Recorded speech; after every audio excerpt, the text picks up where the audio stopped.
I always believed that life moved in predictable patterns. You plan, you work, and you build towards something that feels stable, secure. For years, I thought I had mastered that rhythm. A career I was passionate about, a daughter I adored, and friendships that had weathered every storm. Yet, no matter how well you think you've planned, life has a way of throwing unexpected turns your way. Some you see coming. Others, they blindside you entirely. Looking back, I can pinpoint the exact moment when my carefully maintained illusions started to crumble.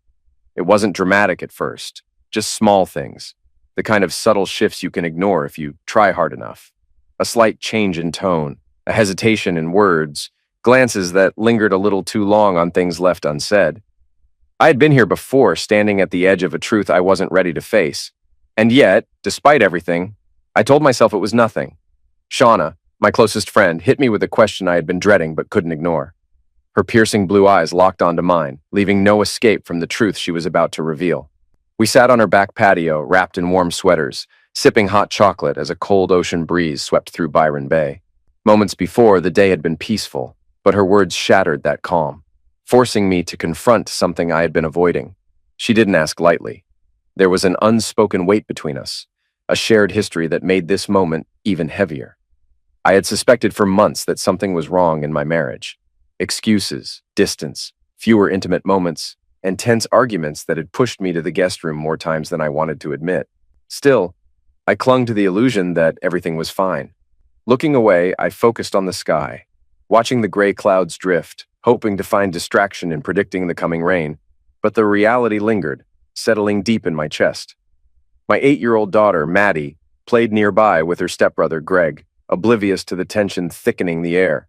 Shauna, patient as ever, let the silence stretch, knowing I needed time to process what she had just laid before me. She finally reached into her oversized bag and pulled out an envelope, heavy, unmistakably filled with proof I wasn't sure I was ready to face. The sight of it confirmed what I had been denying. My wife, Bridget, was unfaithful. The knowledge settled like a rock in my stomach. This wasn't unfamiliar territory. I had been here before, staring down undeniable proof of betrayal. Shauna's husband, Rick, a well-connected family lawyer, was involved, which only complicated things. He and I had a history, part camaraderie, part rivalry. But if he had a hand in this, it meant the evidence was solid. If I opened that envelope, my marriage would be over. A sickening wave of realization hit me. I wasn't just dealing with betrayal. I was facing the reality of another failed marriage before even turning 30. Shauna knew this, and though she held back, her expression said it all. She would stand by me, as she always had. The moment was interrupted by Maddie, who climbed into my lap, unaware of the storm brewing in my mind. She sensed something was off, asking if everything was okay, worried we were fighting like when she was younger. She remembered when Shauna and I were together, before we realized we were better as friends than as a married couple. We had known each other since childhood, best friends since 3rd grade. As teenagers, that bond turned into something more. And before we understood the weight of our choices, we were young parents, then husband and wife. Our families had insisted on a prenup, doubting we'd last, and they had been right. The stress of parenting, work, and growing up too fast took its toll. My long hours as a programmer and entrepreneur meant I was never home enough, and the cracks widened until we couldn't hold it together. Despite everything, we had remained close, raising Maddie with love and respect. But now, as I stared at the envelope in Shauna's hands, I knew I was about to step into yet another painful chapter. My parents insisted on a prenuptial agreement since they were providing startup capital. Shauna's parents agreed, fearing their daughter would be tied to a failing business, but the business thrived. 2 years later, I launched a new company, merging the first into it, forming Other Gaming. By my early 20s, I had a team of 50 across 3 countries, programmers, testers, marketers, and administrators, driving annual revenue of $180 million through free-to-play games with built-in microtransactions. Though modest compared to industry giants, we had never disappointed our investors. Despite early success, my marriage to Shauna unraveled. We cared deeply for each other, were best friends, and shared strong chemistry. But the deeper connection wasn't there. The little irritations, the ones love forgives, became unbearable. My growing business kept me away, adding strain. The constant fights over responsibilities, my work hours, and parenting our daughter, Maddie, took a toll. One evening, a miscommunication, me missing a daycare appointment, her expecting me home, led to an explosive argument. Frustrated, she stormed out, spent the night drinking, and woke up with a stranger. She never tried to hide her mistake, remorseful and in tears, but hearing it crushed me. I lashed out, calling her names. She retaliated, attacking my character, our fight spiraling into something beyond repair. Though she had betrayed me, we both knew our words had inflicted wounds that couldn't be undone. That night, I moved into the guest room, and over the next months, our home became a battleground of arguments and unresolved pain. Eventually, our parents intervened. They sat us down, forcing us to face the damage. The confrontation was brutal, but it made us acknowledge what we had been avoiding. We couldn't keep living like this. For the first time in months, we talked, stripped of anger. She admitted regret, knowing she had let her frustrations dictate her actions. I admitted that while I was hurt, I hadn't been the best husband either. Realizing we functioned better as friends than as spouses, we agreed on divorce. Over time, the bitterness faded, and the bond we once had as best friends resurfaced. Though love remained, it was no longer romantic. Co-parenting as friends became our priority. A year after the divorce, I started dating Bridget, a colleague of Shauna's. She had been hinting at interest, and when I didn't make a move, she did. Shauna gave her blessing, but it was clear it stung. In those early months, she often showed up with Maddie, subtly checking in. Yet, despite lingering emotions, she supported me. Bridget and I clicked instantly. She was fit, confident, and brought laughter back into my life. Months into dating, she confessed her feelings, revealing that after an unhealthy past relationship, she saw me as someone who valued her for more than just appearances. We moved in together, and a year later, she started hinting at marriage. Despite our love, legal complications almost ended us. My company had gained global recognition, and my board insisted on a prenuptial agreement. Bridget resisted, leading to heated debates, but ultimately she signed. Shortly after, we married. Meanwhile, Shauna met Rick, and though I wanted to dislike him, I couldn't. He was a steady presence, offering her the balance I never could. Unlike Bridget and me, who started with passion, Shauna and Rick built something slow and lasting. Despite lingering jealousy, Shauna and I made a conscious effort to keep our friendship intact. We acknowledged our past, but we refused to let it dictate our future. As our relationships evolved, everyone understood that nothing could come between Shauna and me. In the early days of her relationship with Rick, tensions arose, culminating in him hitting me once after seeing Shauna hug me when I dropped off Maddie. By then, they were engaged, and Shauna made it clear to him. There was no reason for jealousy, as I was married to Bridget. 6 months later, I stood as Rick's best man at their wedding. Our dynamic was unusual, but unshakable. With Maddie in the picture, Shauna and I remained connected. Once Rick accepted this, we became close friends. He realized I loved Shauna, but in a way that no longer threatened their relationship. Meanwhile, Shauna and Bridget formed a casual friendship, spending time together when Rick and I were busy. Years later, I found myself sitting with Maddie, trying to explain something no 8-year-old should have to process. She was sharp, already sensing the tension. She suspected it had to do with Bridget, and to my surprise, voiced observations I'd been too blind to acknowledge. Maddie saw how Bridget treated Shauna and me with quiet disdain, how she never showed true respect. It hit me hard. Small moments I had ignored, subtle slights I let slide in my desperation to make this marriage work. Shauna returned, asking Maddie to take Greg outside so we could continue talking. Our daughter protested, but a firm mom voice settled the matter. As Maddie and Greg played, Shauna confided that Maddie understood far too much for her age.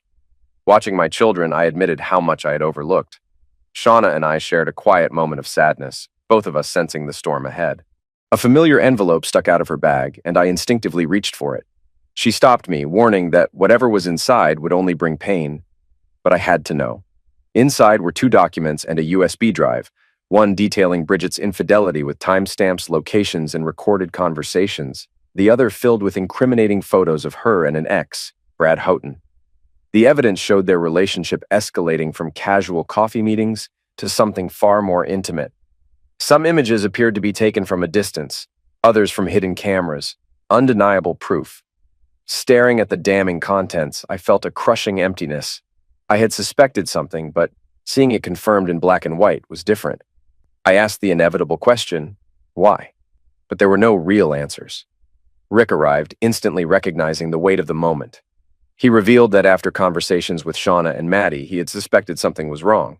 He had hired a private investigator, and the evidence had only been delivered the day before. Though he hadn't gone through all of it, my reaction told him enough. He then made an offer. He would represent me as my lawyer. Without hesitation, I handed him the envelope, but he declined, saying he already had a copy. I emailed him the prenuptial agreement, the irony not lost on me. The man married to my ex-wife was now my divorce attorney, about to dismantle my cheating wife's case. We strategized. Bridget was supposedly visiting her mother, giving me time to act. But Rick and Shauna exchanged knowing glances.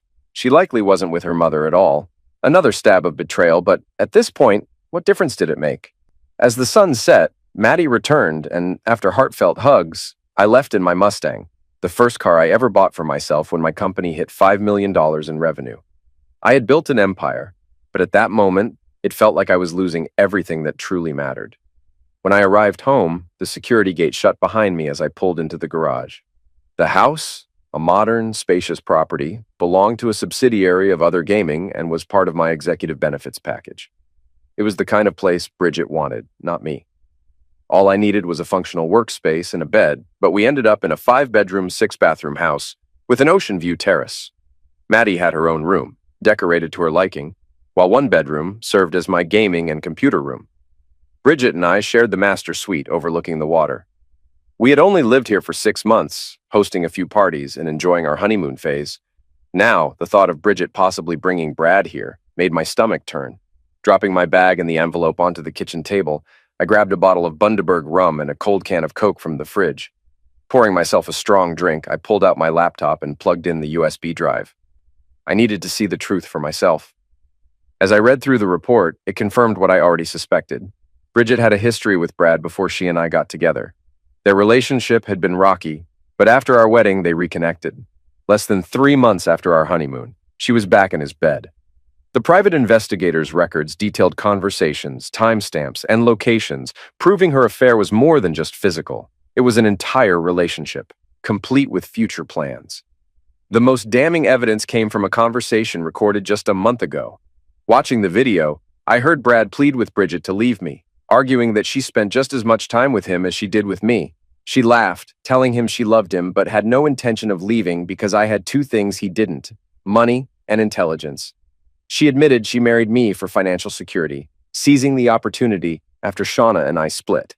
Brad questioned why she didn't just divorce me, to which she bluntly responded that the prenuptial agreement would leave her with almost nothing unless she stayed married for 10 years. If I caught them, she would be left with only the clothes on her back. Then came the part that made me physically ill. She suggested stopping birth control, getting pregnant with Brad's child, and passing it off as mine. When the child turned 18 and inherited my wealth, she planned to reveal the truth, right before something accidentally happened to me. I barely made it to the bathroom before throwing up. Sleep was impossible that night. I drifted in and out of nightmares, reliving the betrayal. By morning, my phone rang, jarring me awake. It was Bridget, her voice cheerful.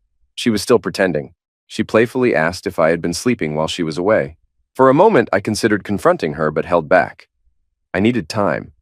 Instead, I feigned exhaustion, blaming work. Sensing hesitation in my voice, she asked if I was okay.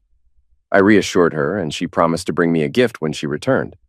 Then, as if to twist the knife, she casually mentioned that we could start trying for a baby when she got back. That was enough. The moment she hung up, I cut off her access to my bank accounts, canceled our joint credit cards, and contacted my lawyer and accountant. She was removed from my insurance and my will. I also sent Rick an introduction to my corporate team so he could help handle legal matters. By noon, Rick and Shauna arrived with food. Maddie and Greg went off to play while Rick and I sat down to discuss the next steps. He noted my exhaustion, and I told him everything. When I revealed Bridget's plan to get pregnant with Brad's child and frame me for fatherhood, both he and Shauna were visibly shaken. Rick assured me that divorce proceedings would begin immediately, and he would file a restraining order against both Bridget and Brad first thing Monday morning. Shauna stayed to help me pack up Bridget's things, determined to erase her presence from the house. Rick left for his office to draft the necessary paperwork. While he worked, I went through the detective's evidence again, reliving the nightmare in painful detail. Bridget's betrayal wasn't just infidelity, it was calculated, cold, and ruthless. By evening, Rick returned with takeout, his demeanor somber. He had gone through the evidence and now understood the full scope of the situation. Without a word, he pulled me into a tight hug, offering silent support. I handed him a small sticker with a 6-digit number, the new gate code. Bridget was officially locked out. We spent the rest of the evening finalizing plans. Bridget was supposedly with her mother on the Gold Coast, but Rick and Shauna suspected otherwise. It didn't matter. She had no idea the walls were closing in. The next day passed quietly. Shauna and Rick stayed most of Sunday, making sure I wasn't alone. As they left, Maddie gave me a long hug, sensing something was wrong but not pressing for answers. By Monday, the fight would begin. But this time, I was ready. I had spent countless hours talking with Rick about the divorce process. When Shauna and I split, there wasn't much to divide. Other gaming was barely off the ground. But as the business grew, I always ensured Shauna and Maddie received more than the legal minimum for child support. Bridget's case was different. This wasn't just a failed marriage. It was a betrayal. She had calculated every move, and I wasn't about to give her a dime more than necessary. I knew she would lose it, and Shauna saw it coming when we talked that Sunday morning. Shauna had never trusted Bridget, though she kept her thoughts to herself. "She never really loved you," she admitted, looking at the private investigator's report. I had let Bridget dictate too much, hoping things would work out. But Shauna reminded me that I had allowed myself to be led down a path that was never truly mine. Bridget had played her game well, but eventually her house of cards had to collapse. At least it happened before she managed to trap me with a child. As we talked, Maddie came into the room, guiding Greg as he stumbled along with that infectious joy only toddlers have. We played with the kids for a while before Rick set up a movie for them. Once they left, Shauna's tone shifted. She looked at me with a mix of sadness and sincerity.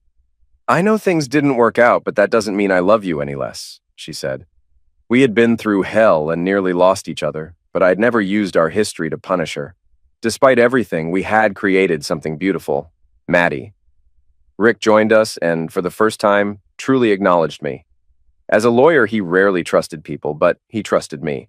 He had once viewed me as competition, but now saw me as a man who just wanted to raise his daughter and reclaim his best friend. He reassured me that Bridget's downfall wasn't my fault. She had taken advantage of my kindness, and now she was paying the price. The next day, I went to the office, throwing myself into work. We were gearing up to launch a major augmented reality game in 6 months, but my personal life overshadowed everything. By afternoon, I was home, pacing, waiting for what was coming. At 4 o'clock, my phone rang. It was Bridget, her voice dripping with forced sweetness. She couldn't get past the gate. Her code had been revoked. "I know," I replied coldly. She hesitated, sensing the shift. Then I laid it all out, her affair with Brad, her scheme to pass off his child as mine, the secret apartment I had unknowingly paid for. I knew everything. Her voice wavered, but I didn't let her play her games. "You don't live here anymore," I stated. Panic crept in as she tried to manipulate me, but I was done. As she stood at the gate, 2 cars pulled up. First, a process server handed her divorce papers, a prenuptial agreement, and an eviction notice. Then her mother, Marion, stepped out of the second car. The moment Bridget tried to spin her lies, Marion shut her down with a slap. Marion knew the truth. I had shown her the evidence. She was furious and ashamed of her daughter. "You have nowhere to go," she said, before informing her that she and her father would take her in, though it was clear they weren't happy about it. Bridget finally realized our conversation was still ongoing. "Tim," she started, searching for a lifeline.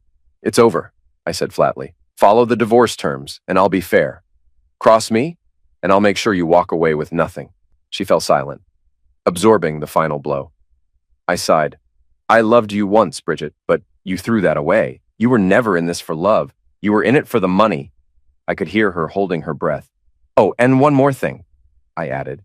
"Take a pregnancy test. If you're carrying a child, we both know it's not mine. Try to drag me into it, and I'll ruin you." I hung up.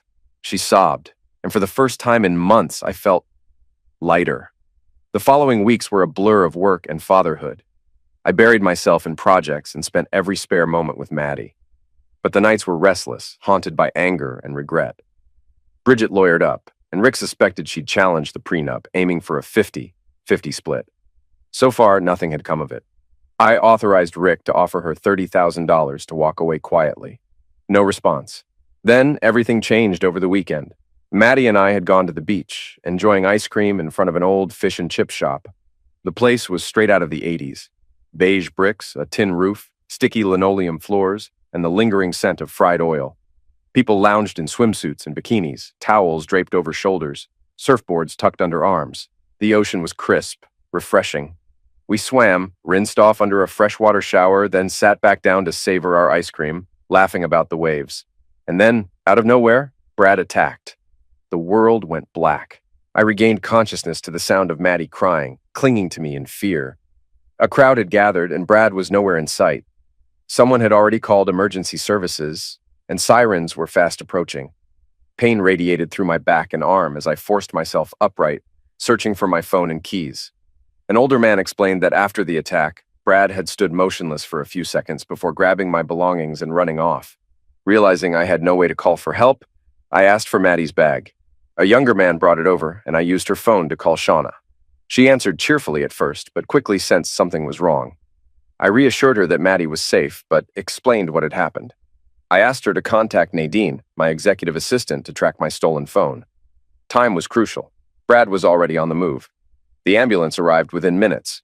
Paramedics assessed Maddie and suspected a broken arm. They praised her for her bravery and noted that my body had shielded her from worse injuries. The police arrived shortly after, and I provided a brief statement before we were taken to the hospital. Once there, doctors examined us in the same room. Maddie refused to leave my side, gripping my hand even as they treated her. 15 minutes later, Shauna arrived, rushing to Maddie first before giving me a quick kiss on the cheek. I finally allowed myself to relax, knowing she was there for our daughter. The exhaustion and pain caught up with me, but I reassured Shauna that I would endure anything to keep Maddie safe. As I tried to settle into the hospital bed, my body gave in. A sudden wave of pain surged through my side, triggering a violent cough. Darkness closed in as Shauna's panicked voice was the last thing I heard. 3 days later, I woke up in a quieter hospital room with Rick nearby. He immediately reassured me Maddie was fine and would be back at school soon, now something of a hero among her classmates. I struggled to sit up, wincing at the pain, and he explained my injuries. A fractured rib had punctured my lung, requiring minor surgery, but I was expected to recover fully. Rick then showed me a news segment covering the attack. The report detailed how Brad had ambushed me in broad daylight before fleeing south toward Newcastle in my stolen car. Police warned he was dangerous and urged the public to report any sightings. The news also revealed the deeper betrayal. Bridget had secretly been supporting Brad with my money, even securing an apartment for him. Now she was cooperating with authorities to track him down. The report ended with a note on my contributions to the local economy, recognizing my company, Other Gaming, as a major innovator. Byron Bay, it seemed, was rooting for my recovery. Rick then revealed the latest update. Brad had been caught. He had run a red light in Wollongong, drawing police attention, and in his attempt to escape, he crashed my car. The damage was extensive, but at that moment, I couldn't care less. Maddie was safe, and Brad was off the streets.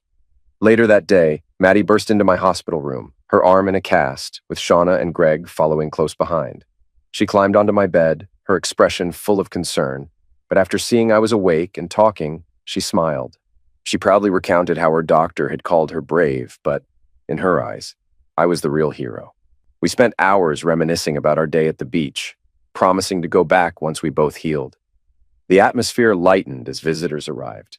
Nadine and my office team brought cards and chocolates, some of which mysteriously disappeared when Greg got his hands on them. As the evening settled, Rick took the kids for a walk, leaving me alone with Shauna. She held my hand, relief evident in her eyes. It had been a terrifying ordeal, but we had made it through. For the first time in weeks, I felt like things were finally falling into place. After spending just over a week in the hospital, I was discharged. The police investigation had moved quickly, leading to Bridget's arrest. During questioning, Brad, foolishly speaking without a lawyer, admitted she had encouraged violence against me after I kicked her out and evicted him. The attack itself had been impulsive. He hadn't planned to run into Maddie and me that day, but after hearing Bridget's anger, he saw an opportunity to act. The trial was swift. Brad was convicted of attack, theft, and property destruction, receiving a 15-year sentence with the possibility of parole after 12. Bridget, charged as an accessory, received a suspended 5-year sentence, meaning any future offense, no matter how minor, would send her straight to prison. Our divorce was finalized immediately, with the judge making it clear that I deserved no further ties to someone like her.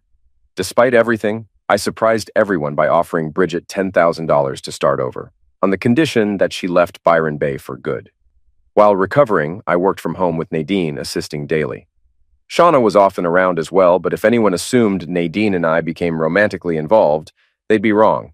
She was my executive assistant, nearly 60, and happily married, not exactly a match for a guy in his early 30s. One day, I noticed Maddie's brightly decorated cast and had an idea for an in-game charity campaign. For every $10 spent in our three most popular games, we'd donate $1 to children's domestic violence charities worldwide. Initially, the finance team balked. Cutting into profits wasn't a popular decision. But within a month, the results spoke for themselves. Media coverage, including a follow-up from Carly Evans, led to a 300% increase in in-game purchases. By the end of the campaign, we had donated nearly $500,000 to charities across Australia, Poland, and South America. It became an annual initiative, proving that doing good could also be good business. Months passed, and Maddie and I recovered. When summer arrived, we returned to the beach, this time always accompanied by Shauna, Greg, and occasionally Rick. Greg had learned to walk, toddling along the shore while Shauna kept a close eye on him. Maddie and I spent hours in the waves, reclaiming the joy that had been interrupted months before. Despite a great summer, a lingering loneliness crept in. Dating again crossed my mind, but my heart wasn't in it. The few dates I attempted felt forced. Either they were intimidated by my success, or, worse, had motives too similar to Bridget's. I longed for a connection like the one I had with Shauna, but at 31 I figured I had time to figure it out. A year passed, bringing little contact with Bridget aside from occasional, abrupt conversations, each ending with a firm no from me. She wanted money, another chance, or forgiveness. None of those were on the table. Then, on my 32nd birthday, everything changed. Shauna, Nadine, and my office team threw a massive party at my house. With over 100 guests, the place buzzed with music, food, and drinks. Friends, colleagues, and even some local business owners joined the celebration. Carly Evans attended too, though under the agreement that the event remained off the record. My family was there, along with Shauna's parents and a few of Rick's relatives. As the night wore on, drinks flowed freely and my head felt lighter. I was watching Maddie chase one of my cousin's kids when I accidentally bumped into someone. Before I could properly apologize, an irritated voice cut through the music, chastising me for nearly knocking her into the pool. Turning around, I found myself face to face with a striking yet unmistakably annoyed woman. She was tall, almost 6 feet, slim but with noticeable curves, wearing a floral jumpsuit that complemented her pale skin and freckles. Her most striking feature, however, was her long, fiery red hair, braided nearly to her waist. It had the deep scarlet hue of glowing embers, the kind of color that demanded attention. But any admiration faded the moment I noticed the cigarette in her hand. Unlit or not, it was an instant turnoff. She scoffed at my no-smoking policy, dismissing it as arrogant. Undeterred, I stood firm, refusing to let her light up near my home, especially with kids around. She seemed ready to argue, but hesitated when Maddie arrived, her hands on her hips, backed by her friend and little Greg, all three standing like a tiny army ready to defend my decision. Seeing the determination in Maddie's stance, the woman reluctantly pocketed the cigarette. But, as I turned to address the kids, Greg misunderstood the moment. Thinking I was about to confront her, he stepped forward and gave her a light push. What none of us considered was that she was standing right at the pool's edge, balanced on towering heels. The gentle shove was enough to send her off balance.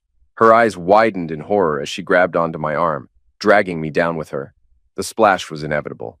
I surfaced, laughing, but she came up sputtering, furious. Glaring at me, she snapped about how there was nothing funny about the situation. I disagreed. Falling into a pool was classic slapstick, and if you didn't laugh, you'd probably cry. Her frown deepened as she wiped water from her face. The kids, along with several nearby guests, were already laughing at the unexpected spectacle. She crossed her arms. "Who the hell is Karen?" I smirked. "You, apparently." And just like that, my life took another unexpected turn. The cigarette she had planned to light earlier floated between us, a tiny bubble forming on the surface before popping. I smirked at the woman still fuming beside me. Her face turned red, and for a moment, I wondered if I had pushed her too far. Clearly irritated, she snapped that she wasn't Karen, and had only been looking for a quiet place to smoke without bothering anyone. The way she glared at me made it clear she wasn't used to being challenged. Rick arrived with Shauna, laughing as he tossed us towels. He barely held it together when he realized who had fallen into the pool with me. Meanwhile, most of the guests had already lost interest, their chuckles fading back into party chatter. As I climbed out, dripping and amused, Shauna teased that I had ended up in the pool sooner than expected. I struck a dramatic pose, earning more laughter from the group before heading inside to change. Rick, still grinning, handed a towel to the woman, now introduced as Lily, his cousin from Kingscliff. Apparently, she had been going through a rough time, and the family thought a change of scenery might help. That explained a lot. The rest of the night was easygoing, the pool incident becoming a running joke. Even Greg got a light scolding for pushing, though Maddie later took it upon herself to apologize to Lily. As the party wound down, I noticed Lily sitting with Rick and Shauna while the kids watched a movie. With most guests gone and the catering staff cleaning up, I poured myself another Bundy and Coke before joining them. Lily still looked annoyed, but at least she wasn't dripping wet anymore. I jokingly asked if pushing people into pools was a regular party trick or just a birthday special. She quipped back that she only did it to arrogant men who banned her from smoking, then threw a pointed look my way. Her expression shifted when she realized Greg wasn't my son. Confused, she glanced between Shauna and me, piecing it together. Rick, sensing the tension, took over. He explained that, despite our past, Shauna and I were best friends. There was no lingering drama, just mutual respect and co-parenting. Even he had never felt the need for jealousy, knowing we had long since moved on. Lily seemed skeptical but didn't press the issue. Instead, recognition flickered across her face. She recalled a business case from years ago that Rick had been involved in, one that had made headlines.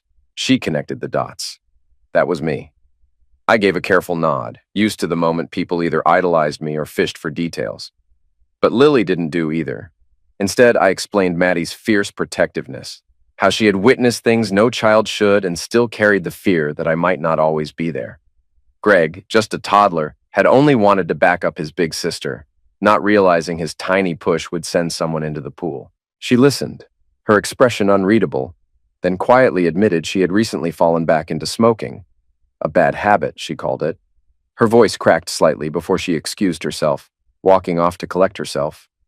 Rick subtly signaled that there was more to her story, but now wasn't the time. When she returned, the conversation took a lighter turn, shifting to Star Wars. I debated a plot point with Rick, convinced that Mando would eventually have to fight for the Darksaber. To my surprise, Lily jumped in, casually quoting the show's signature line, "This is the way." It caught us all off guard. For the first time that night, she smiled. A real smile, not the defensive smirk she had worn earlier. Beneath the tough exterior, there was something else. A glimmer of someone who had once been different. As the night wound down, we made arrangements for everyone to stay over. The kids were already asleep inside, and none of us were in a state to drive. Lily took the guest room, while Rick and Shauna settled into their usual space. Maddie had her own room, of course. Lying in bed, I found myself thinking about her.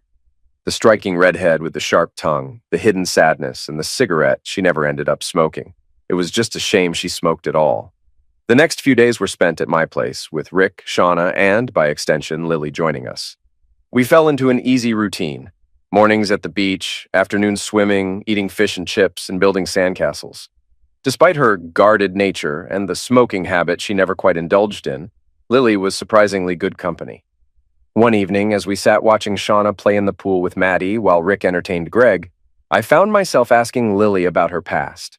The question slipped out after a few drinks, and her sharp glare made it clear she wasn't eager to share. But something in my tone, or maybe the way I framed it, softened her stance. After a long silence, she finally spoke. She had lost a child.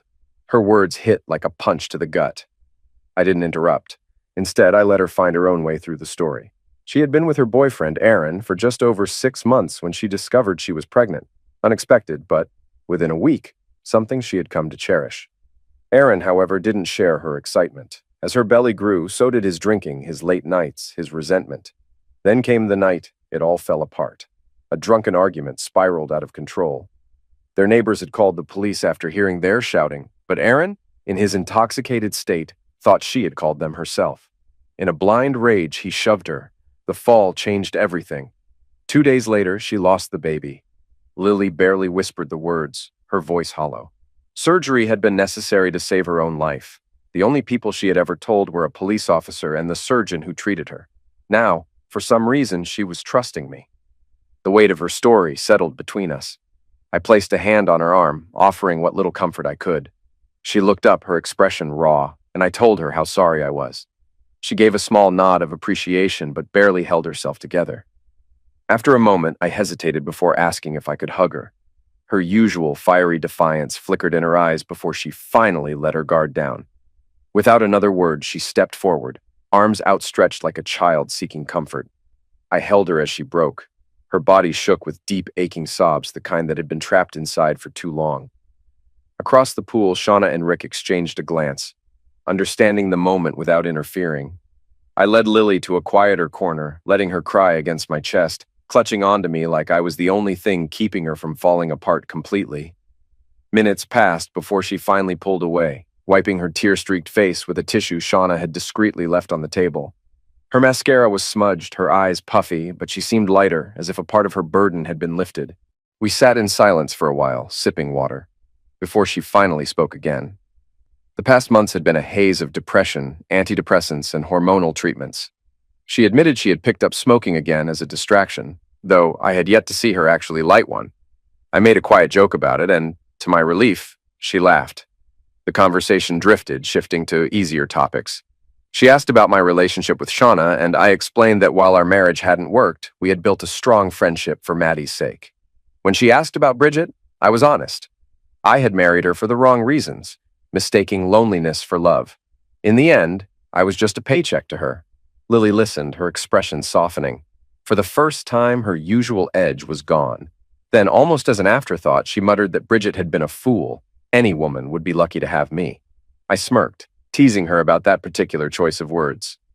She nodded, almost shyly, and added, "If only I could be like that." Her voice trailed off, but the unfinished thought hung between us. I didn't think. I leaned in and kissed her. She froze for half a second, surprised, but then her eyes fluttered shut, and I felt her melt into it. It wasn't rushed or desperate, just something that had been waiting to happen. When we finally pulled apart, she smiled, lacing her fingers through mine. "That was unexpected," she admitted. I raised an eyebrow, feigning offense. "But nice," she quickly added with a grin. I leaned back, smirking. "This is the way," she giggled. For the first time since I had met her, Lily looked at peace. Over the next hour, as the sun dipped below the horizon, Lily and I opened up about our pasts. She revealed that her ex-boyfriend was now in prison, serving time for multiple charges, including attack and drunk driving. The night he attacked her, he had come home highly intoxicated, nearly 3 times over the legal limit. His imprisonment felt like justice, but it hadn't erased what she had endured. As night settled in, Shauna and the kids emerged from the house, with Rick carrying boxes of fresh, wood-fired pizza. The scent of homemade Italian sauce, melted mozzarella, and basil filled the air. The earlier conversation still lingered, but Lily subtly steered it in a lighter direction, offering just enough details to satisfy Shauna's curiosity without revealing too much. It was clear that Shauna would have questions for me later. After dinner, the group parted ways. Maddie stayed with me for the week, while Shauna, Rick, and Lily headed home. As Lily and I said goodbye, our hug, though brief, carried a quiet warmth, something neither Shauna nor Rick missed. Later that night, Maddie, always perceptive, brought up the obvious. She had noticed the connection between Lily and me, and pointed out that despite her guarded nature, Lily genuinely seemed to care.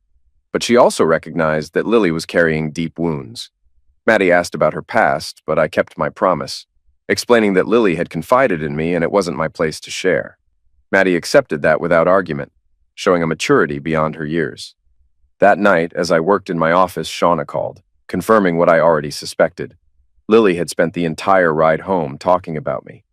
Even Rick had been surprised by how quickly she had opened up. Shauna hinted at Lily's past, implying that her previous relationship had been deeply abusive. I confirmed it, but remained tight-lipped on the details. Shauna quickly shifted to the real question. Whether I liked Lily, I admitted I did. She was intelligent, witty, and shared my love for science fiction. More importantly, she didn't seem to mind my geeky side. Shauna, in her usual way, pointed out the obvious, that Lily was also incredibly beautiful. Though I brushed it off, we both knew she was right. She suggested getting involved, offering either her help or her interference, depending on how things played out. I agreed, unsure of where things were going, but open to seeing what unfolded. For the next 3 days, I heard nothing from Lily or Shauna, but Maddie's knowing glances at dinner made it clear something was in motion. I focused on work, immersing myself in development projects. Then, on Wednesday night, I walked into my house to find Shauna, Lily, and Maddie comfortably settled in the living room, wine glasses in hand. The rich aroma of carbonara filled the air. They had planned this. After a quick greeting, I excused myself to my office, unsure of what the evening held. A few minutes later, Lily appeared in the doorway, about to call me for dinner, when she stopped, her eyes scanning the room. She took in the multi-monitor setup, the frame posters, and the industry awards lining the walls. Slowly, realization dawned. She recognized the games, titles she had spent hours playing, games that had provided an escape during her darkest moments. Pulling out her phone, she checked the loading screen of one of them and saw it. Other gaming. When she turned to me, it was with surprise and a newfound understanding. She hadn't realized that the games that had once been her refuge were created by the very man sitting in front of her. With a nod, she processed the revelation, then simply told me dinner was ready. The conversation wasn't over, it was just beginning. Dinner that night was exceptional. Shauna and Maddie had stepped aside, letting Lily take full control of the kitchen, and she delivered. The fettuccine carbonara was rich and creamy, paired with crispy garlic bread, and dessert was vanilla ice cream infused with real vanilla bean. Every bite was indulgent, and by the time we finished eating, we were stuffed. Shauna, clearly impressed, kept watching Lily, though Lily herself remained unusually quiet despite our praise. Something was off. After dinner, Shauna took Maddie upstairs to get ready for bed, but not before throwing me pointed looks, silently urging me to talk to her. As the house settled into an evening hum, I poured 2 glasses of a smooth local dessert wine and handed one to Lily. We sat together on the sofa, the warm glow of the room contrasting with the weight hanging between us. Lily seemed distant, lost in thought. I asked if something was wrong, if we had done anything to upset her. She quickly dismissed the idea but hesitated before finally exhaling in defeat. There was something heavy in her voice when she spoke again. She admitted that sometimes, just when she felt she might be able to rise above everything that had happened in her life, reality would set in, reminding her that some things were simply out of reach. Her words carried the weight of someone who had been through too much, someone afraid to believe in something only to have it slip away. I didn't fully understand what she meant, but I tried to relate. I told her that my separation from Bridget had left a void in me that I still didn't know how to fill. I had loved Bridget, or at least believed I had, and when the truth came out, something inside me broke. Moving past it felt like an impossible task, something I hadn't yet figured out how to bridge. Lily nodded, seeming to understand, but when she finally met my gaze, there was something raw in her expression. Then she said it, "I am your gap." At first, I laughed, not because I meant to, but because I didn't understand. She scowled, clearly frustrated, so I asked what she meant. She hesitated, then admitted what we both already knew. There was something undeniable between us. The kiss alone had been proof of that. She had never felt anything so powerful from a single kiss, something she hadn't wanted to end. But, despite that, she had convinced herself that we could never work. She recounted the past few days, how she had met Shauna and Maddie, how Rick had welcomed her, how she had stumbled into my life by accident. She even laughed at how my 3-year-old nephew had pushed her into a pool simply because she'd wanted to smoke. But her voice cracked when she reached the part that had shaken her the most. Standing in my office, seeing my world, the posters, the awards, the work I had built since I was a teenager, had solidified something in her mind. She couldn't fit into it. She saw herself as insignificant. A woman from nowhere, working a simple office job, making less than 60 grand a year. She worried she would be seen the same way I had come to see Bridget, a woman only after money, a lifestyle. She didn't want to be a gold digger. She didn't want me to see her as one. Her words struck something deep in me. This woman who had suffered humiliation, loss, and betrayal. The woman who had opened up to me before she even knew who I was, who I had built myself to be. She thought she wasn't worthy. She thought I would compare her to my ex-wife. I knew exactly what I needed to do. Taking her hand, I led her outside, walking in silence under the night sky. Her fingers tightened around mine as we made our way inside to my bedroom. Closing the door behind us, I pulled her into the bathroom. The steam from the shower filled the space as I undressed her, taking in every inch of her. Pale skin, freckles dusting her face and collarbone, toned muscles from hours in the gym, evidence of the strength she had fought to regain. We stepped into the water together. That night, I showed her in every way that she wasn't just someone passing through my life. She wasn't a gap I couldn't bridge. She was the bridge. The next month felt like something out of a dream. Lily practically moved in overnight, though neither of us acknowledged it at first. Instead of rushing into labels, we spent time outside the house, going on dates, getting to know each other beyond the physical pull that had already consumed us. But every night we returned home together, making up for lost time in ways neither of us had expected. Nadine was the first to call me out on it. After noticing my frequent absences from morning meetings, she simply raised an eyebrow and smirked, offering no comment but clearly aware of the situation. Lily, meanwhile, settled into a new routine. She found a job at the local council, continuing the administrative work she had done in Kingscliff. Her fears about not fitting into my world turned out to be unfounded. I had little interest in the elite social circles my business contacts ran in, preferring to keep things simple. The first real test of our relationship came when I had to leave for a quick business trip to Sydney. It was only one night, but for Lily, it was enough to stir old fears. Over the months, she had grown anxious whenever I wasn't home by midnight, her mind flashing back to the loneliness she had once known. Sensing this, I rearranged my schedule and invited her to come with me. It was a small gesture, but it meant everything to her. She sat in on my meetings, even charming one of the board members when she introduced herself as my girlfriend. That night, in a quiet hotel room, we said it for the first time. We were in love. 12 months after the night she fell into my pool, I proposed. The reaction was immediate.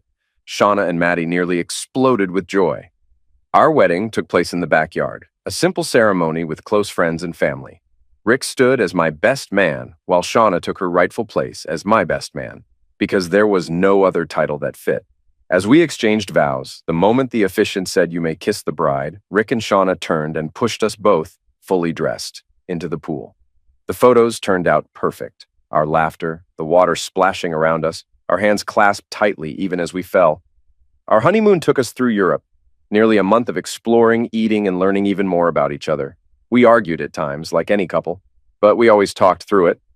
Lily, however, had a jealous streak. Something I quickly learned was non-negotiable.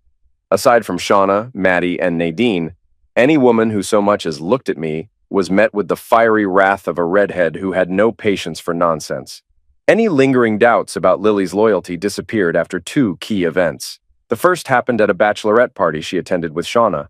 A couple of drunk men at a club wouldn't take no for an answer, even trying to drag her outside. The second one put his hands on her. She knocked him out.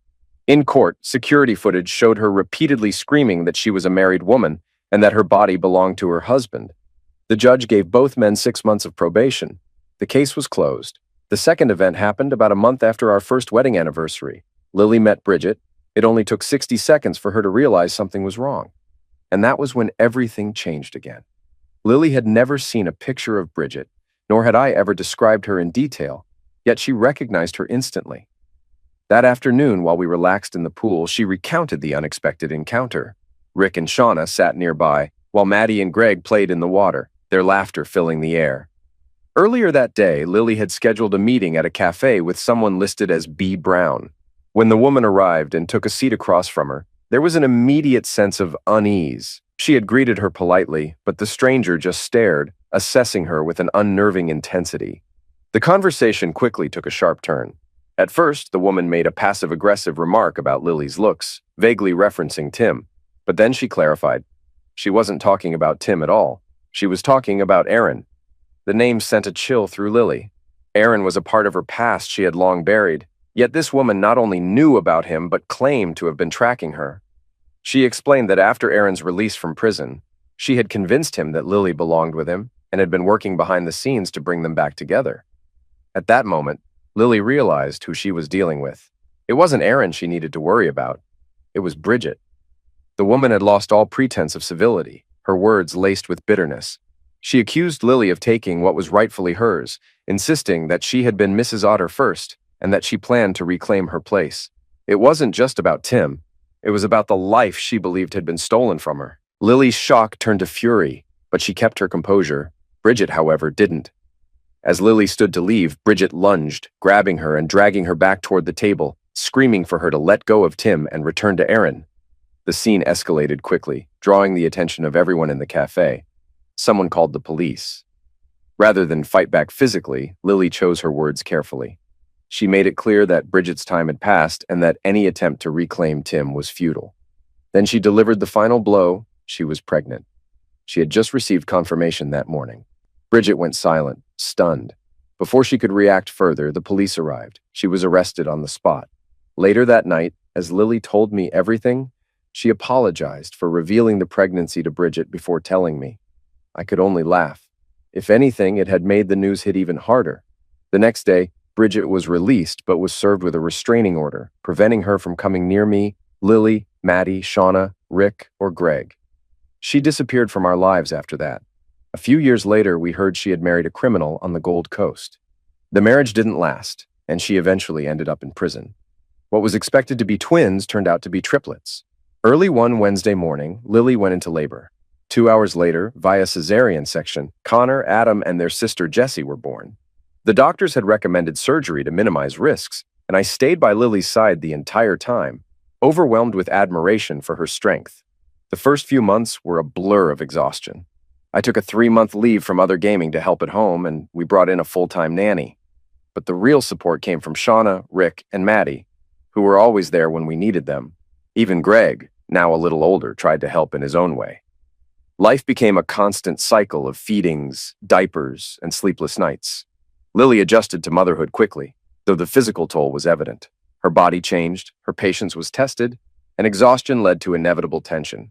There were arguments, some bad enough that I stormed out once, cooling off at Shauna and Rick's. But we always found our way back to each other. And when the babies finally gave us a moment of peace, our reunions were passionate enough to make up for every lost second. Now, 3 years later, our weekends had returned to a familiar rhythm. That afternoon by the pool, Lily had teased me about how Star Trek's William Riker had a habit of sweeping women off their feet, joking that I should do the same more often. So naturally, I picked her up and threw her into the water.